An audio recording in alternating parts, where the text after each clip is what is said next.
Robert Mitchell had built an empire from the ground up, and at 62 years old he could walk into any boardroom in the country and command respect with just his presence. His chain of upscale restaurants stretched across 15 states, and his name appeared regularly in business magazines. But success had come with a price, and lately he found himself wondering if somewhere along the way he had lost touch with the very thing that made his restaurants special in the first place. On a quiet Tuesday evening, Robert did something he hadn't done in years. He dressed in simple clothes from the back of his closet and drove to one of his own restaurants in a neighborhood he rarely visited anymore. No tailored suit and no designer watch and no entourage. Just a baseball cap pulled low and a jacket that had seen better days.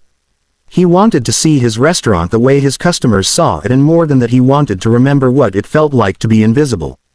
The restaurant glowed warm in the evening light, and through the windows he could see diners laughing over their meals.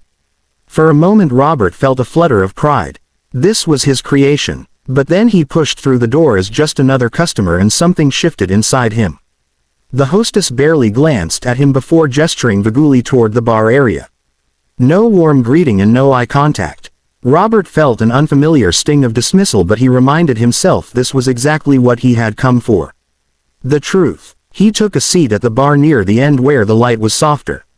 Around him couples leaned close over candlelit tables, and groups of friends shared bottles of wine. The hum of conversation filled the air along with the gentle clinking of silverware and glasses. It was beautiful in its way, but Robert found himself observing everything through a critical lens now. How long did that table wait for water? Why was that server rushing past without smiling? Then he saw her. She moved through the restaurant with a grace that seemed effortless, and her name tag read Natasha. She looked to be in her late 50s, with threads of silver woven through her dark hair that she had pulled back simply. There was something in the way she carried herself that caught his attention. While other servers hurried from table to table with mechanical efficiency, Natasha paused to truly see each person she served. Robert watched as she delivered drinks to a young couple at a nearby table.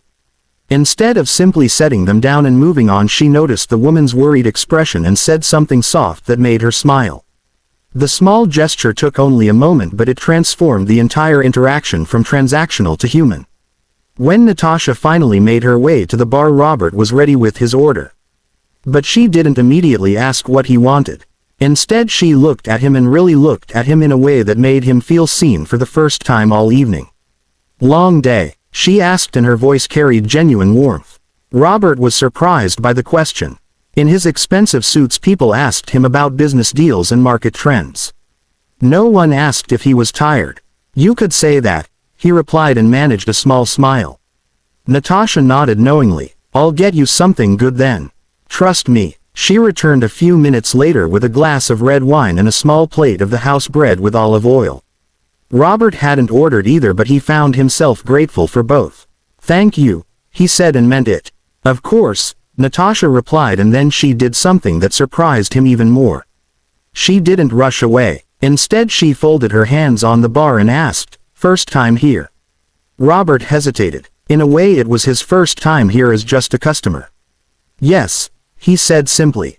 "It's a good place," Natasha told him, and there was pride in her voice. "I've worked here for 8 years now. The owner started this restaurant because he believed good food should bring people together, and I think we still honor that, even though everything keeps growing and changing." Robert felt something tighten in his chest.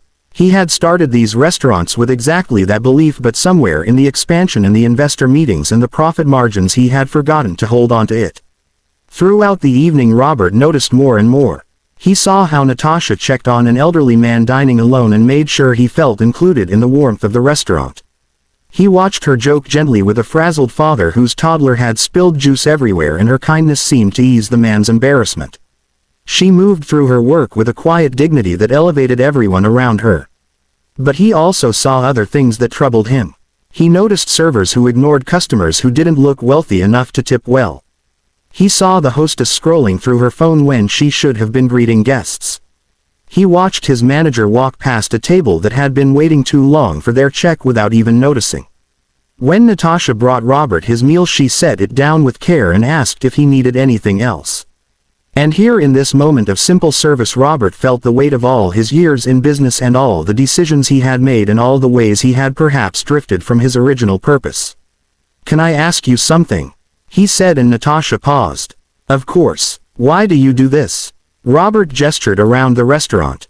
"Why put so much care into it?" Natasha smiled and it reached her eyes. "My mother used to say that how you treat people when you don't have to tells you who you really are. These people come here to celebrate birthdays and anniversaries and sometimes just to feel less alone. If I can make that a little bit better, then I've done something worthwhile." She paused and added more quietly, "And honestly, I love what I do." Not everyone can say that. Robert felt those words settle deep in his heart. When was the last time he had loved what he did instead of just managing it from a distance? As the evening wore on, Robert made his decision. He asked Natasha if the manager was available, and moments later David Reynolds appeared. David was young and ambitious, and he had been running this location for 2 years. Robert had promoted him because he had a head for numbers. "Can I help you, sir?" David asked with professional politeness, but Robert could see he was already assessing whether this casually dressed customer was worth his time. "I wanted to compliment one of your servers," Robert said. "Natasha. She's exceptional." David's expression flickered with something Robert couldn't quite read. "Oh, yes, well, thank you for the feedback. Was there anything else?" "Actually, yes," Robert continued. "I noticed she seems to do things differently than the other servers." "Does she train the new staff?" David shifted uncomfortably. "Look, sir, I appreciate the compliment, but Natasha is actually on thin ice here. Between you and me, she spends too much time chatting with customers and not enough time turning tables. In this business, efficiency matters more than conversations." Robert felt anger rise in his chest, but he kept his voice level. "I see. And who decides what matters in this business?" "The owner," David said with a hint of defensiveness. "Everything comes down to numbers. That's what he cares about." "Does he?" Robert said quietly, and it wasn't quite a question. After David walked away, Robert sat for a long time thinking. He had built something successful, but had he built something good? And wasn't there supposed to be room for both? When Natasha brought him his check, Robert made a decision that felt both terrifying and absolutely right. He pulled out his business card and set it on top of the check holder. Natasha glanced down and he watched her expression change as she read his name.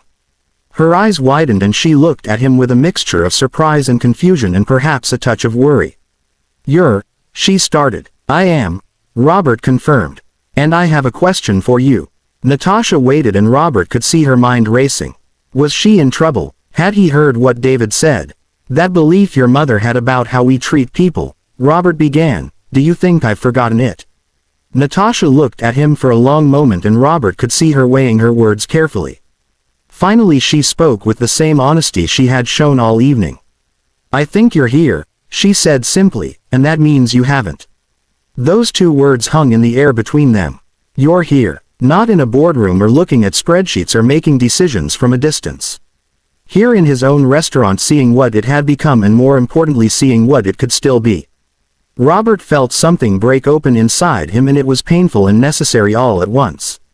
"I'd like to make you an offer," he said. "I need someone to help me remember what these restaurants were supposed to be about. Someone who understands that people matter more than numbers and that kindness is part of the service. Would you consider working with me?" Natasha's eyes filled with tears and she pressed her hand to her mouth. "I thought I was about to be fired," she whispered.